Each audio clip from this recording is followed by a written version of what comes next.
States has also enhanced our military force posture in the region to strengthen our deterrence. The Department of Defense has moved the USS Gerald R. Ford Carrier Strike Group to the Eastern Mediterranean and bolstered our fighter aircraft presence. And we stand ready to move in additional assets as needed. Let me say again, to any country, any organization, anyone thinking of taking advantage of this situation, I have one word: don't. Don't.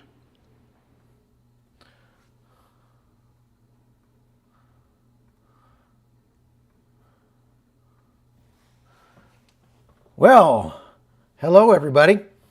Chuck Holton here. Want to make sure you can hear me. So we have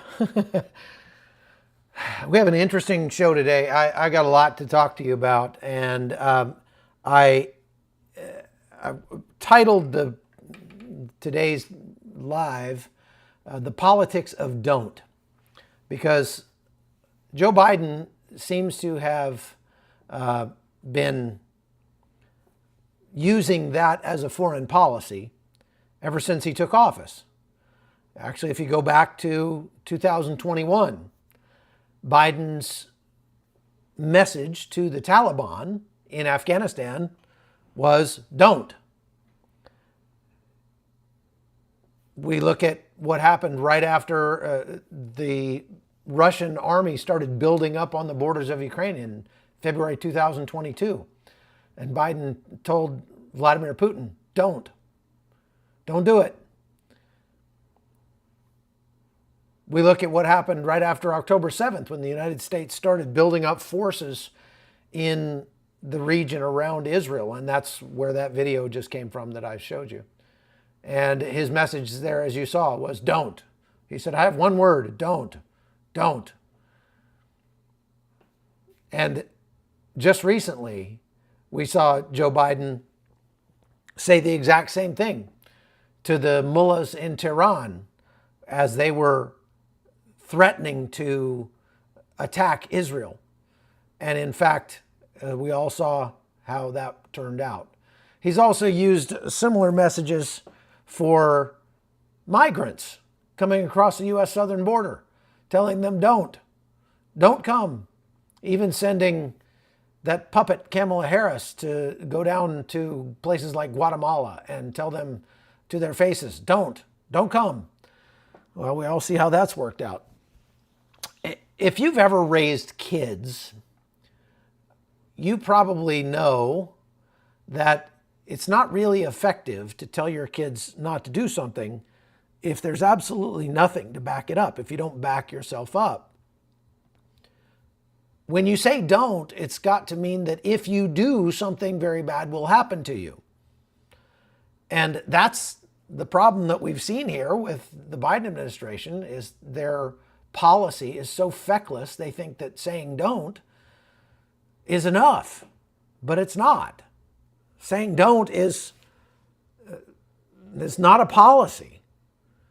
It's kind of like those parents you see out on the playground. Drives me crazy to see parents do this. Come here, Johnny. Johnny, come over here. Johnny. Come here, Johnny. Okay, 1, 2, 2.5, 2 3/4. And Johnny just keeps on playing because he knows that his parents are too weak to actually do anything that would be uncomfortable for Johnny. Well, that's exactly what the United States has done under the Biden administration. Actually, we've done this for years. Now, I want to talk about specifically some of the ways that the United States has sort of fumbled its foreign policy because of this idea that you can just say don't. And what does that tell us about the United States and its place in the world today? We have spent so many years now under the Obama administration, under the Trump administration, and under the Biden administration, discouraging our allies and encouraging our enemies and our adversaries across the globe. And some of you might take issue with the fact that I included Donald Trump in that, but I was in Syria when Donald Trump pulled U.S. troops out of Syria after having promised to stand behind our Kurdish allies so that they would do the heavy lifting when it came to defeating ISIS. See, the United States did not defeat ISIS. ISIS was never actually defeated totally anyway. But in the fight against ISIS, most of which took place, under the Obama administration and then under the Biden administration, the heavy lifting, the real cost was borne by the Iraqi army and the Kurdish army. The Kurds lost something like 12,000 men in the fight against ISIS in Syria. The Iraqis lost 75,000 men fighting against ISIS to drive them out of Iraq.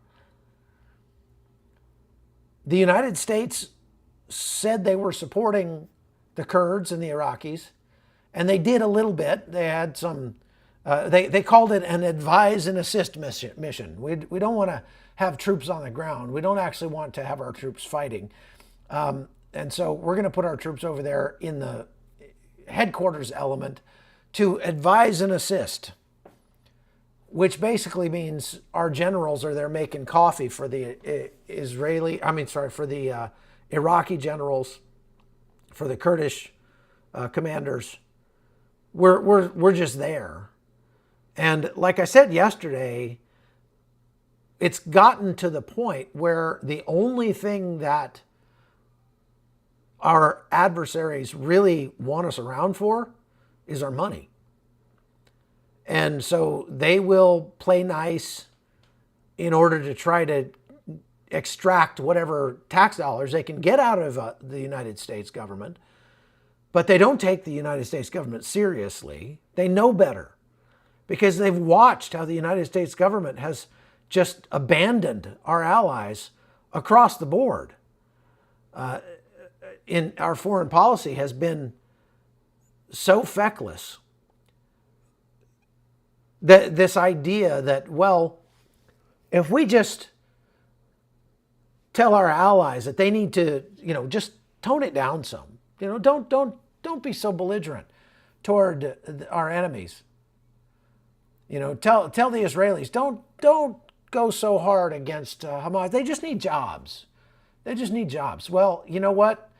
There were something like 60,000 Palestinians who had jobs in Israel on October 6th. And they used their access to Israel, which the Israelis generously gave them jobs, paying them about 5 times what they could make in Gaza, so that they could take that money and they could take it back to their families inside Gaza and they could make a better life for themselves. The Israeli government was also providing electricity. They were also providing clean water. They were also processing Gaza's sewage. All of that was a gift from the Israeli people. And we see how that worked out. That was at the behest of the United States, going all the way back, even during the Trump administration. Now, the Obama administration was the worst, I think. I mean, the Biden administration has just been plain dumb. The Obama administration was more malevolent in the fact that it literally went around, Barack Obama went around the world and apologized to all of our adversaries, trying to, broker some kind of peace by being nice to people who see politeness as weakness. I'll give you an idea of what I mean by that. If we look here, I want to show you what's happening right now. So let's go back and let's talk real quick about what just happened with Israel and Iran. So Iran lobbed 330 missiles and drones at Israel. An absolutely historic attack. Every bit, it's on the level with the mini Holocaust that just took place on October 7th. I mean, this has never happened. And the fact that they didn't manage to kill anybody, the fact that they managed to only wound one little Bedouin Muslim girl is beside the point. That doesn't make the attack any less severe. That doesn't make the attack any less egregious. The Iranians just made a massive aerial barrage against a sovereign country in Israel. First time in history. And Israel promised a response. The United States behind the scenes has apparently been telling Israel to, tone it down, just don't. And you see how this policy of don't, this politics of don't, doesn't just apply to our adversaries and our enemies. It applies also to our allies. So the Biden administration just basically goes around and telling everybody around the world, don't do that, don't. Meanwhile, the rest of the world just ignores the United States and says, yeah, you got any tax dollars for us? Come on.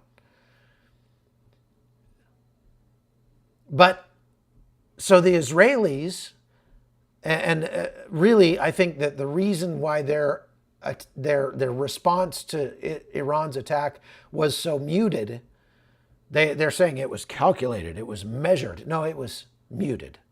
It was very, very, very subtle. As a matter of fact, some outlets are saying that Israel lobbed a total of 3 missiles called Blue Sparrow missiles at Iran. What they did was they took out some air defense sites in Syria to create a path that their fighters could fly through Syrian airspace without worrying about being hit by anti-aircraft fire. Most likely, it sounds like they didn't even use their F-35s, or at least not. Well, it's possible they used their F-15s because they could have if they'd taken out that air defense capability in Syria. And then they launched 3 missiles at the city of Isfahan in central Iran, because Isfahan is home of one of their nuclear facilities and an air base. They were precision-guided munitions, but these are actually practice munitions. Normally, the Blue Sparrow missiles that they used, I've got a photo here of an F-15 fighter. This is an Israeli fighter carrying Blue Sparrow missiles. And you see the stickers on the side of that missile. The sticker on the side of that missile is because it's a dummy. It's actually a dummy missile. They didn't actually have any explosives in the missile. So it's precision-guided rock, basically. I mean, Israel essentially just threw 3 rocks at Iran, although very, very expensive rocks, and struck exactly where they wanted to strike to show Iran that they have the capability of hitting whatever they want to hit inside Iran. But that's a warning. That's not a response. That's not a speeding ticket. That's a little pink warning ticket that you can tear up and throw away. That's the policeman saying, okay, this time we're going to let you off, but next time it'll be bad. So don't. Now, look, Benjamin Netanyahu, despite his military experience back in the day, like way back, Benjamin Netanyahu is pretty anti-war. He's not a real hawk when it comes to war. If you just look at his history, he's rabidly anti-Second Amendment, anti-gun, although that may have changed some after October 7th.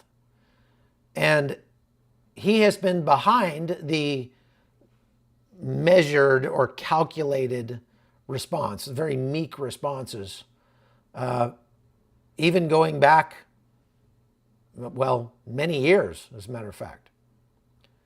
Now, part of the reason that he may have decided on such a muted response is because they're trying to mop up the remnants of Hamas in Gaza, and getting involved in a legit shooting war with Iran directly doesn't really play well with the idea that they have to go into Rafah to clean out the rest of Gaza.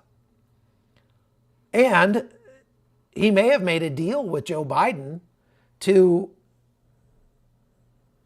okay, we will take it easy on Iran right now, avoid a wider war in the Middle East if you give us the leeway to go into Rafah. That's likely what the conversation looked like as they were giving the United States a heads up about what they were going to do in Iran. And so I think we have Passover starts on Monday this year. Big holiday in Israel. And I think after Passover, we will see an invasion in Rafah. We will see the Israelis going into Rafah. So there's a very good chance that the reason that Israel just fired some empty missiles at Iran is just to be able to say that they did something. You see that? Okay, this time we're going to let you off with a warning. So don't. And unfortunately, here's the comparison that's being made on Iranian TV channels. Here's what we're seeing on Iranian TV channels. So the picture on the left is Iran with their mighty missiles, and the picture on the right is Israel's response with a tiny little DJI drone. They are mocking Israel for that response.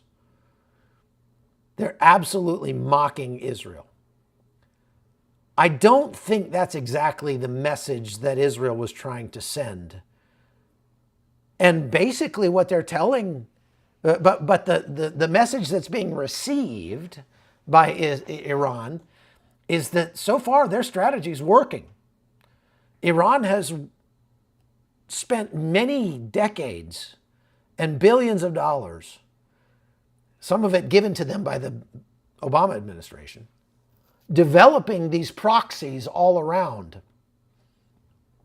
It's interesting to see how their strategy has been different than Russia's. So Russia's strategy is to take over the countries around you and then make them, sort of subsume them into a greater Soviet reunion, and that way create a buffer that protects Russia from the Western world, or any encroachments of the Western world.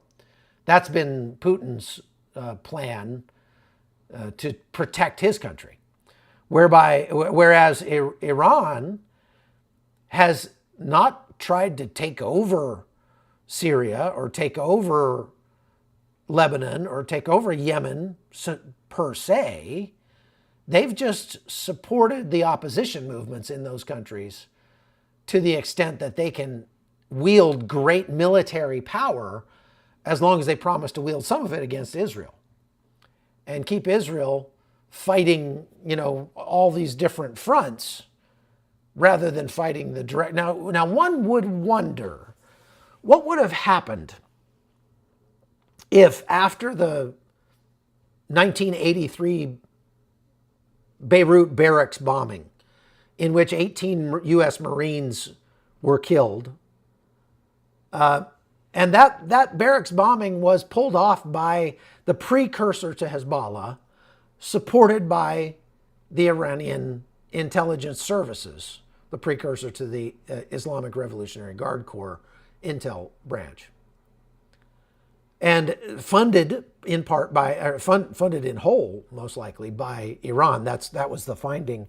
of a court case whereby the families of the victims, the Marines that were victims in that bombing, have actually tried to sue Iran in the International Court of Justice. But in 1983, one wonders what would have happened if America's response to that attack had not been to pull our troops out of Beirut, but to surge more troops into Beirut and to use those troops to go directly after Iran once we knew Iran was at fault. What would have happened if the United States had gone scorched earth on Iran? And I don't mean nuking them. We wouldn't have to do that. All we'd have to do is just go super hard against them and bomb every military site we could get our cameras on, our satellites, could see, and just absolutely decimate their military capability. We have the capability to do that. I mean, we've got gigantic long-range bombers that could pretty easily decimate the military, and accurately enough where we wouldn't be killing millions of civilians inside Iran. We would be actually doing Iranians a favor, because we could very easily be assisting the Iranian sort of opposition movements with overthrowing the mullahs that run the country. We could have very easily done that in 1983. We could easily do that now. We could have gone all shock and awe on Iran. And one wonders what the Middle East would look like today if we had done that in 1983, because it's very likely that we could have avoided 9/11 even. Funded and supported and facilitated out of that region, because, as I've explained before, the people that live there, the Arabs and the Persians, these extremist Muslims understand the projection of power.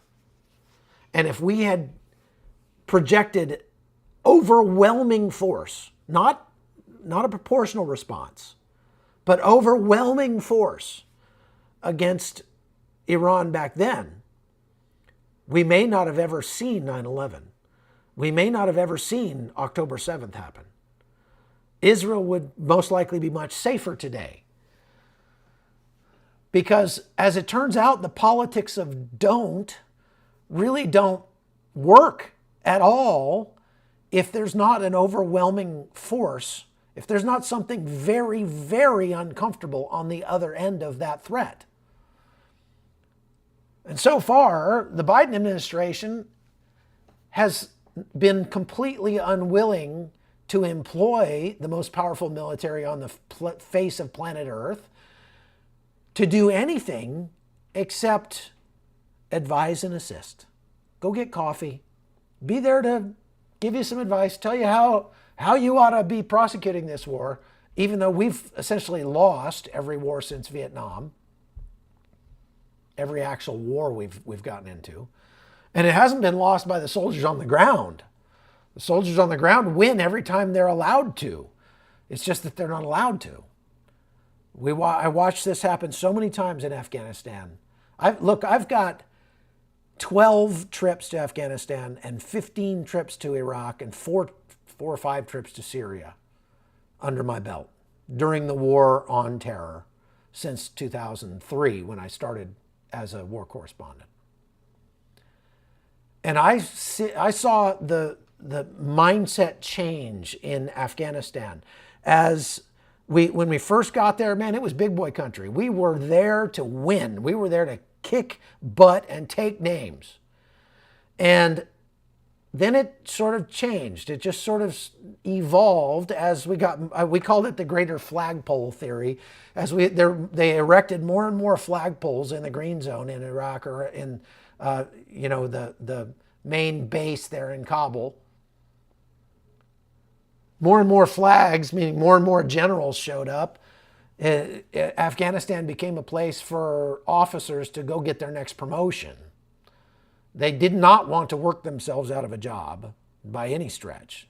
They needed that combat place to go in order to get their combat leadership under their belt. And so we saw that they became very timid, very cowardly in many cases. And again, this isn't necessarily the military. This is not an excoriation of the military. This is the politicians behind the military. See, wars are won and lost in the halls of power, not on the battlefield.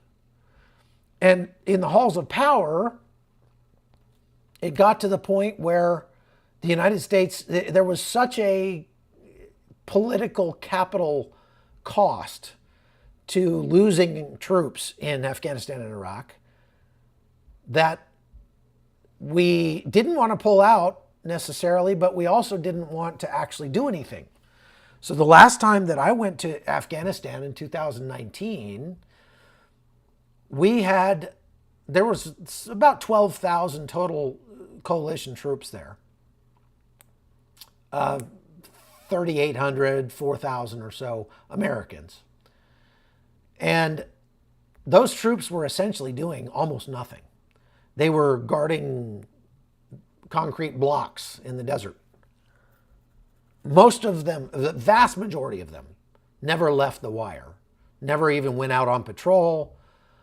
We would lob rockets at something if we saw there needed to be. My son was one of the last soldiers to deploy to Afghanistan, and he's a medevac crew chief. So he actually got to go outside the wire to pick up the wounded, but the wounded they were picking up were not American soldiers by and large. They were Afghan soldiers and Afghan civilians.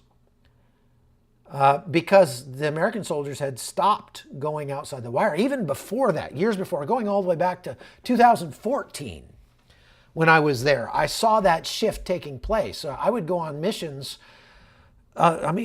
serious, legit combat missions to take out drug kingpins in the mountains of Khorasan or in places like, up in the north or out near Lashkar Gah or places like that. And we would get on the aircraft. I was a journalist, right? So I'm going as a journalist, but we'd get on the aircraft and I'd look around and realize as we're flying out to the objective, there were no American troops on this mission. Everybody on this mission was either an Afghan troop, a foreign troop of some, like maybe Norwegian special forces or something like that, or they were like American contractors. We had replaced the soldiers that were doing the fighting with contractors doing the fighting. So yes, guys like Blackwater and things like that were, they were manning the machine guns on the helicopters. They were flying the helicopters. They were doing all the things that U.S. troops used to be doing. But the thing is, when a contractor gets killed, it doesn't bear the same political cost to the administration as when a U.S. soldier gets killed. And so we've gotten to the point where the U.S. military was unwilling to put soldiers at risk, or at least not at very much risk, because we don't want to lose any of them. And I started telling guys that would ask me, hey, I'm interested in joining the military. I want to go see some action. I want to have some adventures. And I'd say, well, then don't join the military, because you're not going to see any action if you join the military. You want to see some action, go join a private military contractor, or go join maybe the DEA, because the DEA still was going on missions out there. Or be a journalist, because I was seeing more action than most of the soldiers in Afghanistan were seeing. And that's mind-blowing.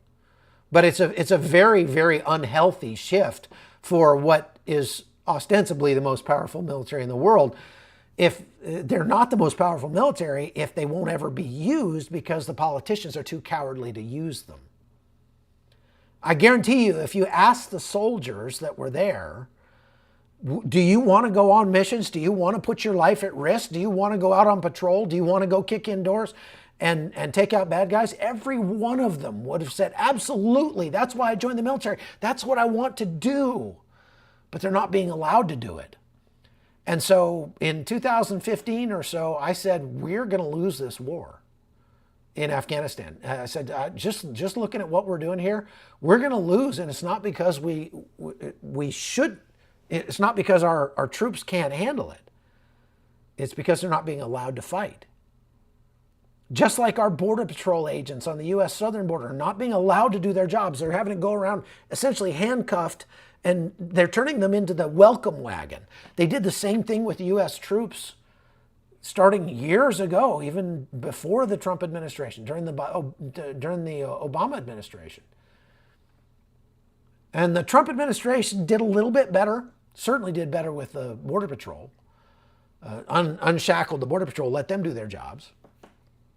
But the Biden administration threw those handcuffs right back on. And they're not being allowed to do what their actual job is, which is to fight bad guys. And that means that America will, the reason I said in 2014-15 that America was going to lose the war in Afghanistan is because I saw how America was funding both sides of the war. We weren't just sending our troops over there and then not letting them do anything. I talked to a special forces guy that I had met in 2007.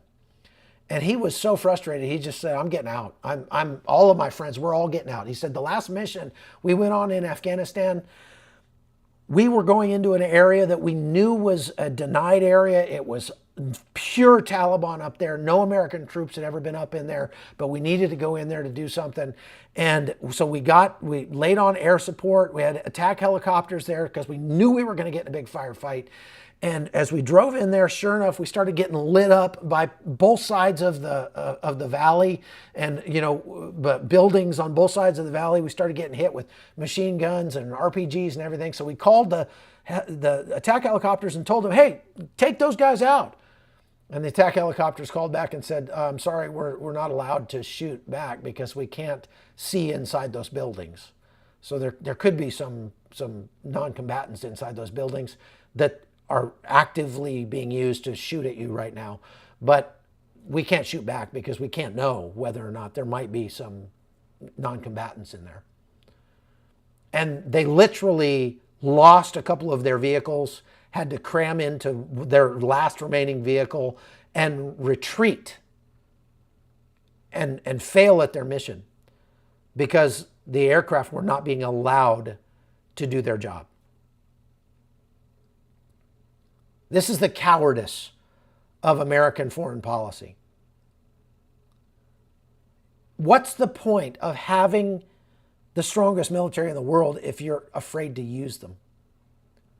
What's the point of saying that that we're your ally, telling the Kurds, telling the Israelis, telling the Ukrainians, we're your allies, we're standing behind you, we're with you, and then we're not actually with them. We're not willing to do the hard, costly things that need to be done to win the war, to help them win, to actually live up to our word as a country. What does that do to American potential?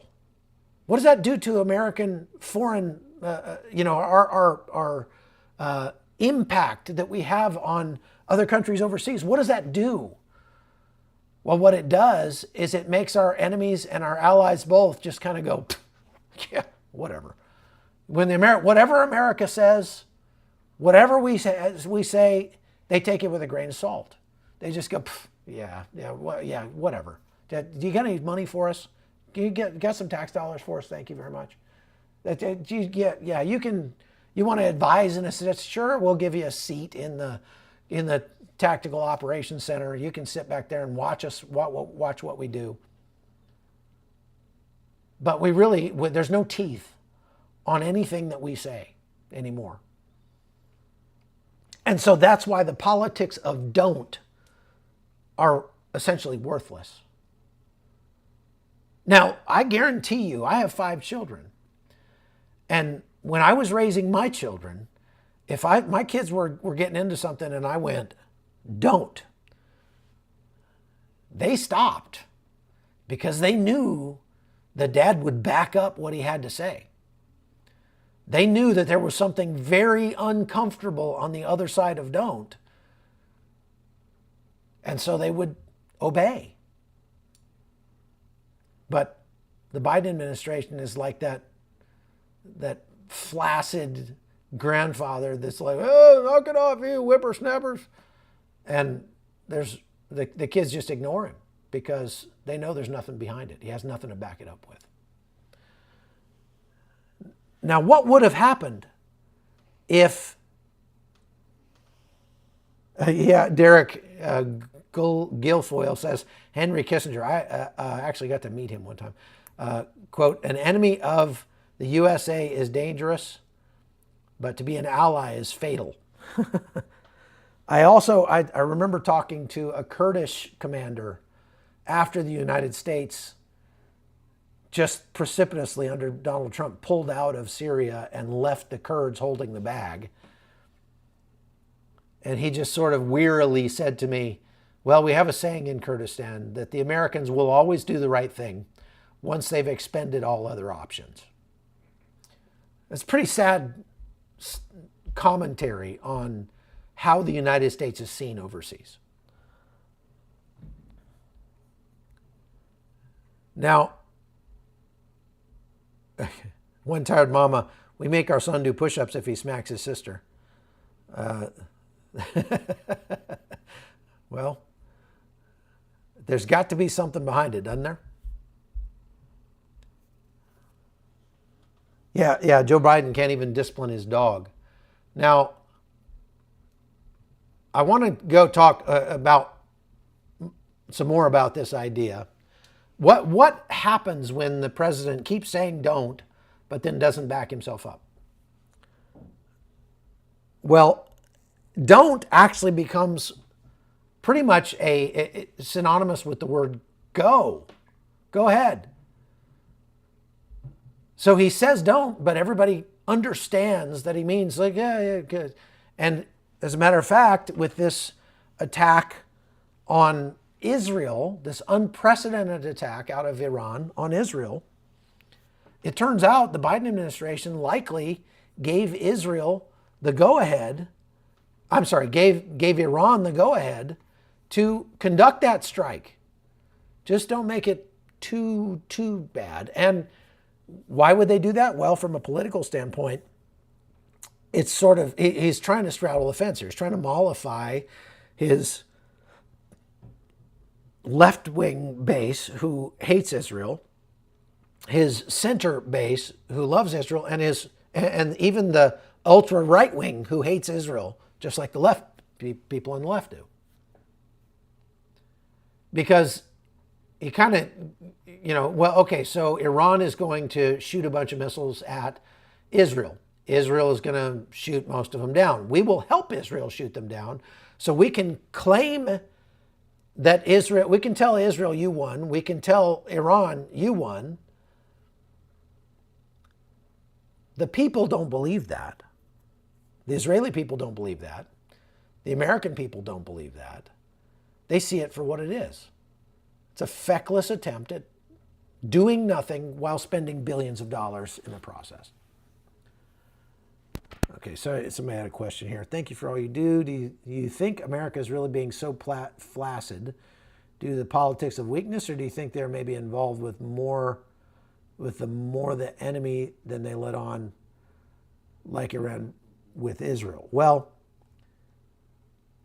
it's sort of the golden ring for every presidential administration. They all want to be able to claim that they brought peace in our time in the Middle East. Bringing peace in the Middle East has been the most intractable problem any president has had to face since 1948. And virtually all of them have tried, one way or another, to bring peace in the Middle East. There are housing developments all around Israel that are named after various presidents. There's a Trump subdivision in the Golan Heights.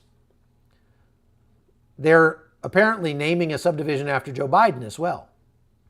This is like what they do to honor each president's attempted contribution. It's funny that they would do that in the Golan Heights, because the Golan Heights is still considered to be a demilitarized zone between Israel and Syria. So it's de facto owned by Israel. But when you look on the map, it actually shows that the Golan Heights are a DMZ between the two countries,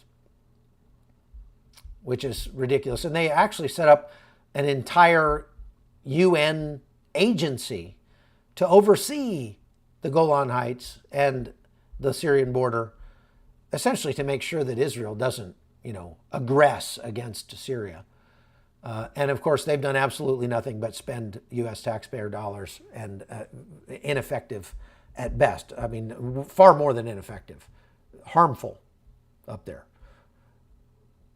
UNIFIL in Lebanon, same thing. Worse than ineffective, harmful to Israel. A puppet of Hezbollah.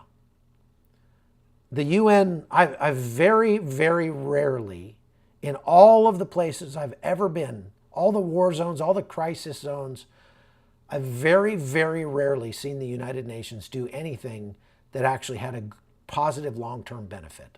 I'm sorry to say. Whether that's the immigration crisis, whether it's the war in Ukraine, whether it's the war in Israel, any place else, Afghanistan, Iraq. Did you know that in southern Afghanistan, this is where all of about 90% of the world's illegal opium is grown. Southern Afghanistan, Helmand province down there. Did you know that the United States paid to construct the canals, the irrigation canals in that whole region back in the 40s and 50s? The United States put all those in with the idea that we would develop Afghanistan into a thriving agricultural economy. I think we just didn't really think about the idea that they might use our good intentions to grow 90% of the world's illegal opium. But so the United States is very, very good at screwing things up. I mean, the U.S. government, maybe it's just because there are too many second and third order effects that are very hard to plan for. But whatever it is without a doubt incredibly common for U.S. efforts overseas to backfire and end up creating or exacerbating the very problems that they're meant to address. And the politics of don't go right along with that. So look back at 2021 in Kabul.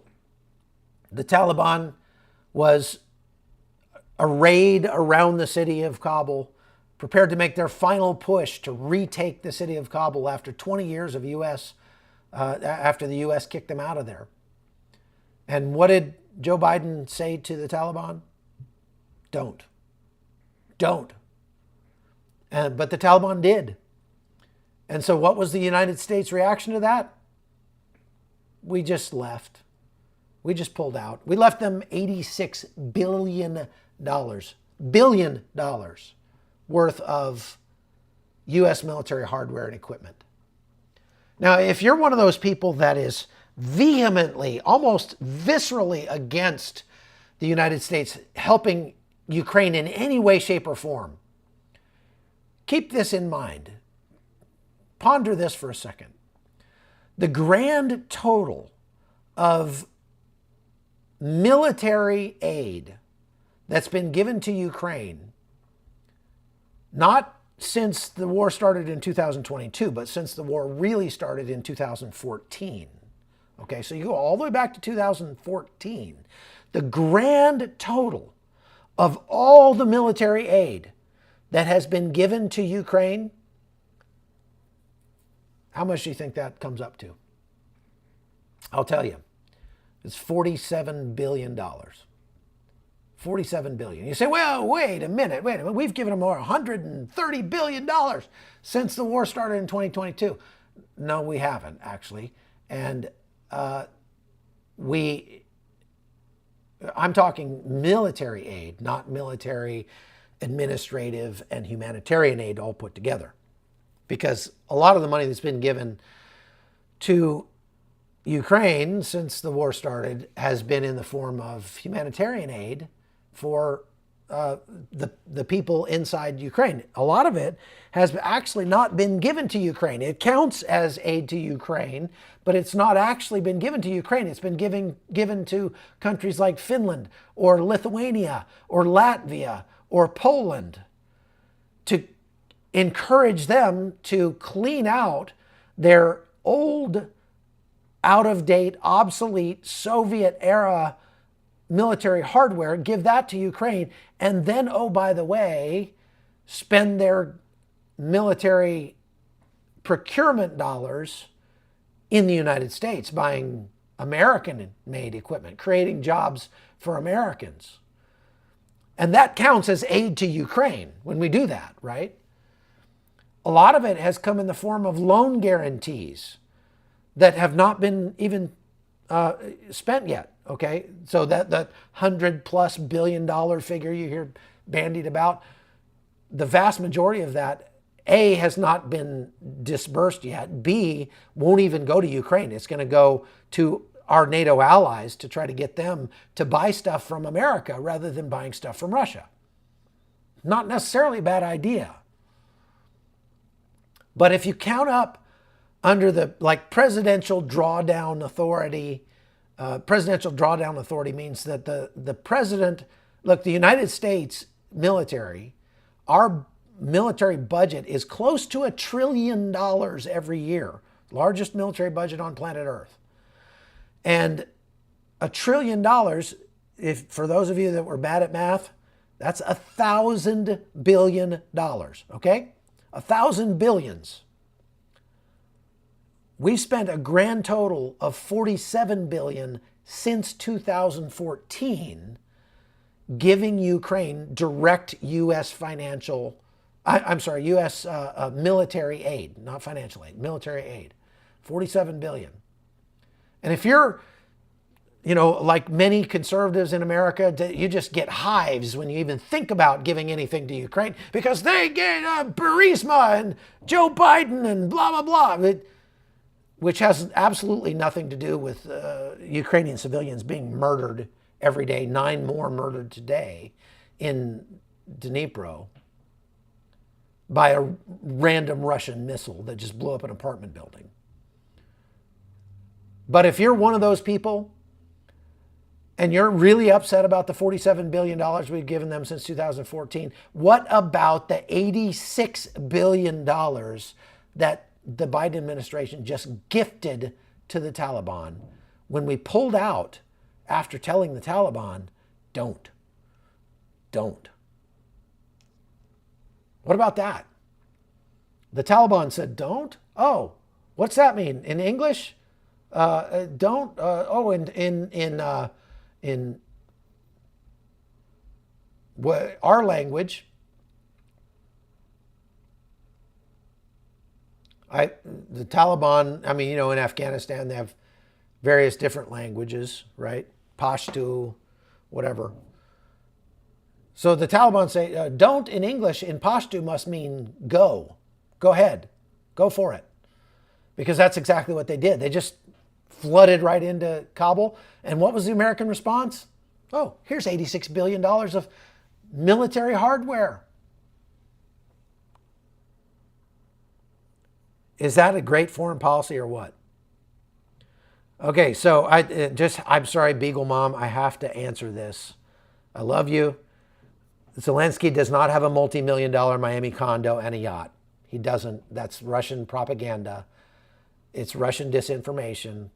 Many, many conservatives have been taken in by Russian propaganda, and so don't feel bad that you're one of them.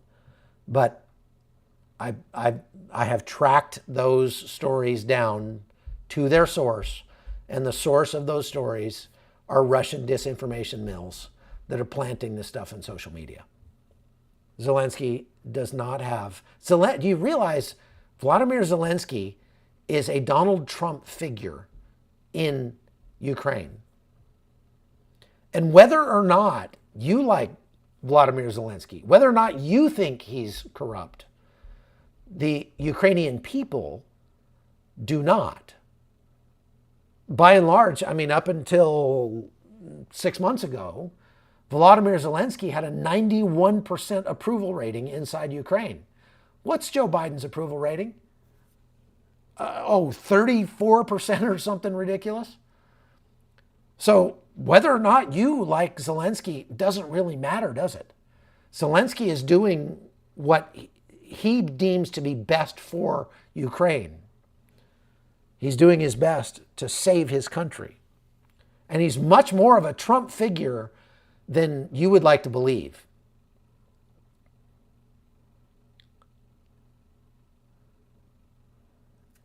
So, let's just recap real quick before we go.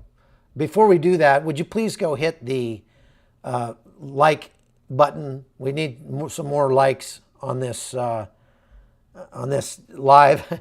And if you haven't subscribed, or even if you have subscribed in the past, apparently a lot of people are being unsubscribed. I lost like 700 subscribers in one day on YouTube. Just boom, like that. They just went away.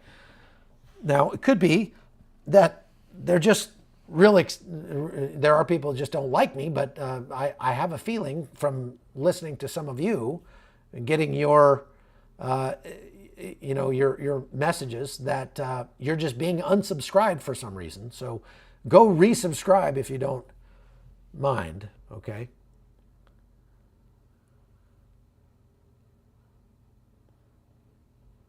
Now, Stella says, do it on your own dime, Zelensky. Well, here's the thing.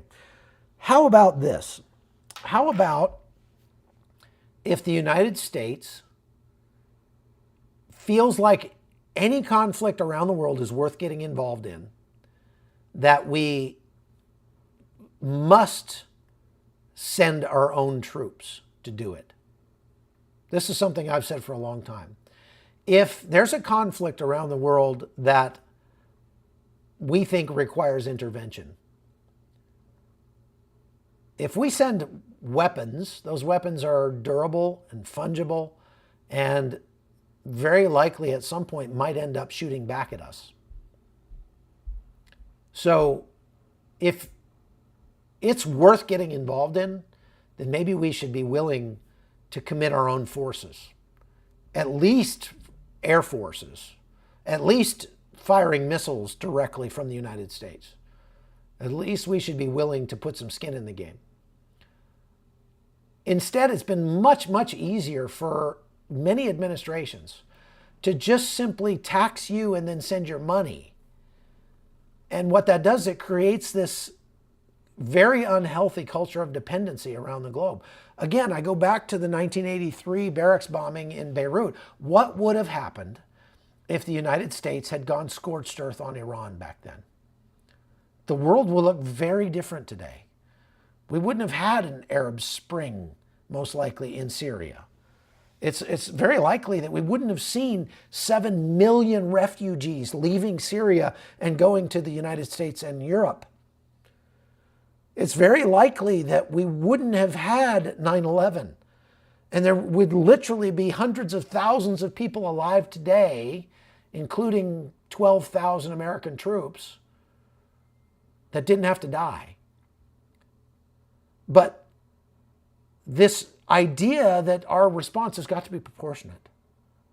Our response has got to be measured, calculated, rather than scorched earth, means that our adversaries don't fear us. our allies can't trust us, and the United States has become the golden goose and not much more.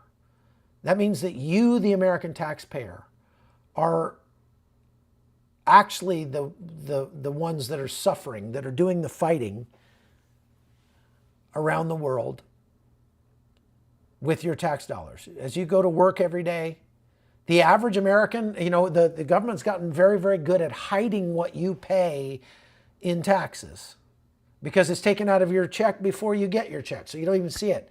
If every American, if I was president, had my way, I would try to pass a law that said that employers are not allowed to pay the taxes for their employees, that each person has to literally write a check for the taxes that they pay every year.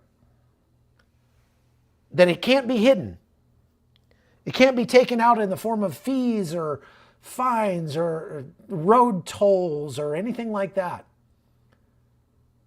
That every person has got to pay their taxes themselves, because if you saw what you pay in taxes, the average American citizen pays close to half of their income in taxes. Federal, state, local, city tax. Some places have rainwater tax, for Pete's sake. If you make a decent income, there's a good chance you pay 60+% of your income. That means that you work as a slave for the federal government of the United States of America until September every year. You don't get to keep a dime of what you make. And the government uses that money to try to maintain relevance somehow around the globe. But since they aren't willing to back up what they're doing around the globe, they'll just write the check, but they're not willing to back it up with any teeth. It actually diminishes the value of what they're doing, of what they're paying. It diminishes the value. I mean, what would Donald Trump have done if he was president when, in 2022, when Russia was looking to invade Ukraine? What might he have done? The reason that he had a more effective foreign policy is because nobody knew what Donald Trump was going to do. It wasn't that his policy was better. He's just a loose cannon. The people that he hired to run things were, without a doubt, much higher quality, much better. But Trump himself is he's just a wild card. Nobody knows what he's going to do. So the fact that he might have been just crazy enough to send the USS Eisenhower or the Gerald Ford carrier strike group into the Black Sea and back up the message of don't with a carrier strike group or two just might have avoided this war in Ukraine. Now, some people might say that what I'm espousing is a recipe for world war. I really believe it's the opposite. I believe that we are in World War III. We are taking part right now in World War III, 100 years from now, when the historians, if the Lord tarries, when the historians are writing the history books of World War III, the start date that they choose will be sometime before today. When you look at World War II, there was a lot of bloodshed up until the point where, like, D-Day happened or Pearl Harbor happened, where the United States actually got fully militarily involved. The United States kept trying not to be involved, kept trying to stay out of it, kept trying to leave, just be isolationist. It didn't work out so well. It doesn't look like we've learned our lesson, because we're kind of doing the same thing. The Lend-Lease program, where the United States was shipping bombers and stuff over, military hardware over to our allies in Europe while trying to stay out of World War II. Didn't work out so well, did it?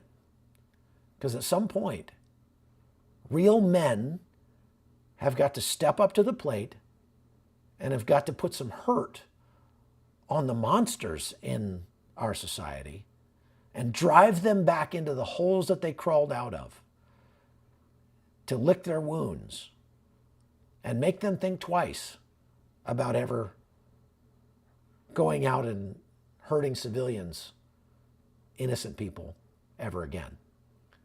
And if there are not men willing to do that, then the monsters run wild. This is what we've seen in American cities, places like Portland. I saw a video on Twitter today that just turned my stomach. It was a woman, a college girl at a university, I think out in California or Oregon somewhere. And these guys, a gang of thugs was going around robbing people at gunpoint. And a thug ran up to her with a gun and stuck a gun in her face. She grabbed the gun, grabbed it, and fought the guy and actually took the magazine out of the gun as she was struggling with this guy. And they struggled right there on the sidewalk for a good 25, 30 seconds over this gun. And she finally got the magazine out of it and threw the magazine away.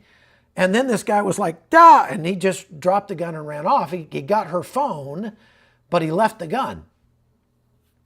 And when you go back and watch that video, I wish I had thought to put it on here, but you go back and watch that video, there's a 6 foot tall man, college guy, sitting on the lawn about 15 feet from where this happened, watching it take place.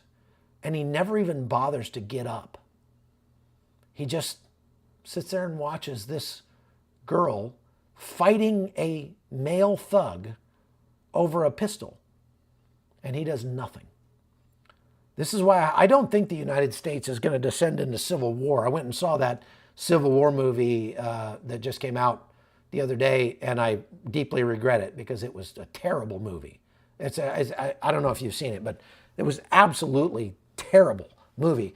It's about a couple of war correspondents, and it is the most ridiculous rendition of what my job is that I've ever seen. It's just the stupidest movie, but it's obvious that that movie is nothing more than a political ploy to try to scare people into not voting for Donald Trump. Because what it shows is all the bad people in the movie are like red staters, good old boys from the country, and they're all out there just murdering people left and right, blah, blah, blah. And the nice, sophisticated city folk are the ones who are fighting on the side of truth and justice. It's an absolutely terrible movie. Don't go see it. But it's also terrible for another reason, because I don't think the United States is going to get into a civil war.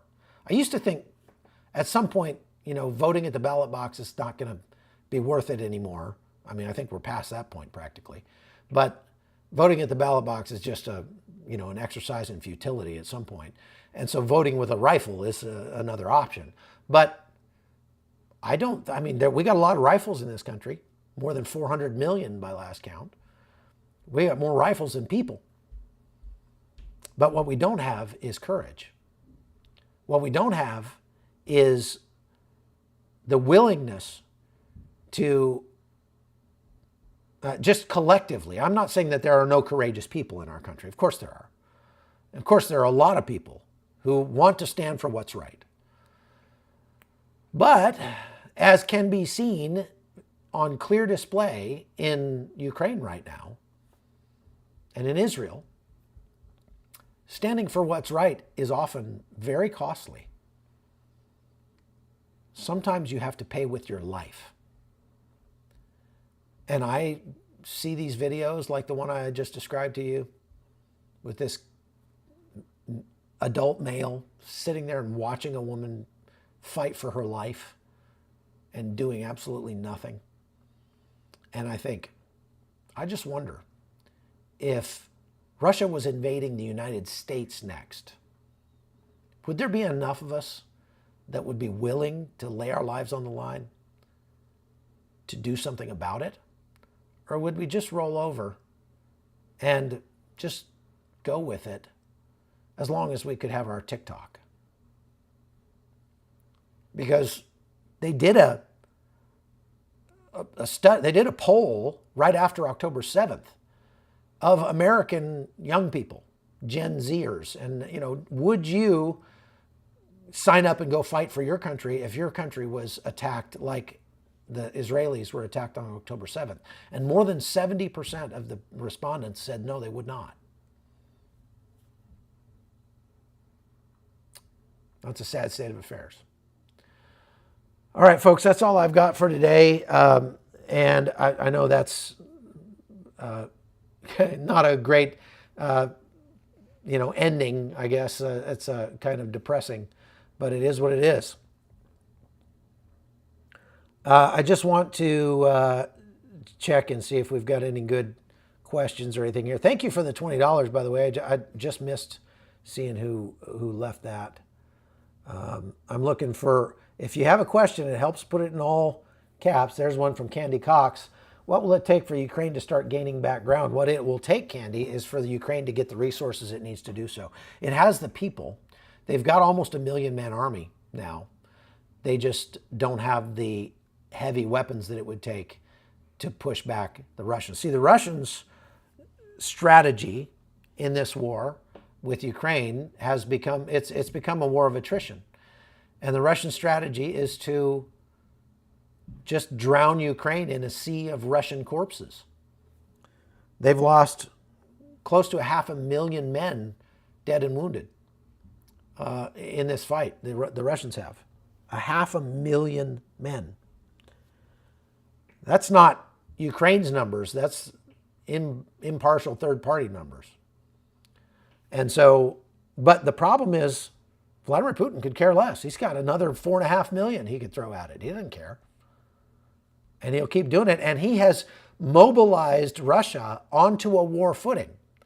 So you understand, Russia is not fighting Ukraine. Russia is fighting NATO and the West. Ukraine is the football in the contest.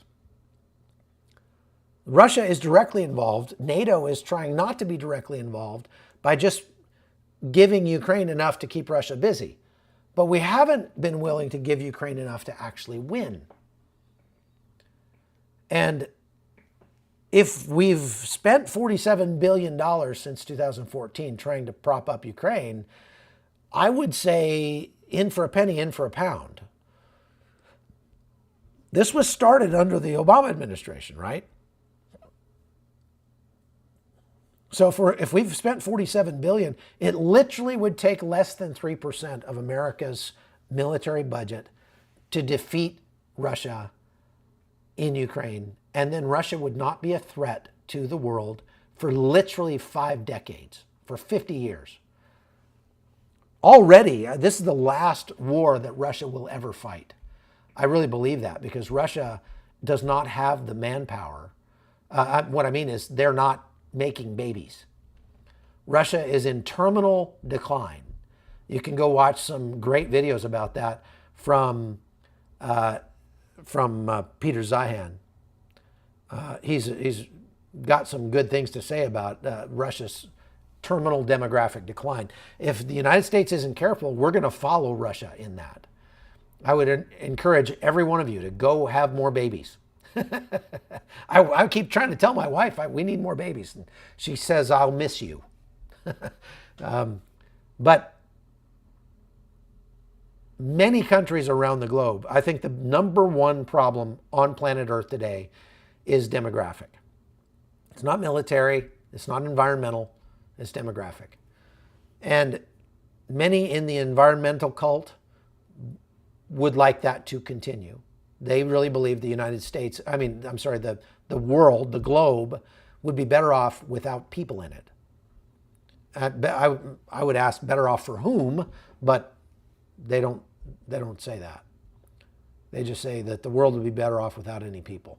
How must it affect your worldview on everything you do and see if you really believe that you yourself as a human being are a virus on the planet? We could do a whole podcast about that. Maybe we will. If you want me to talk about my thoughts on Hi, Kathy. If you want me to talk about my thoughts on demographics, we can do a whole podcast about that at some point.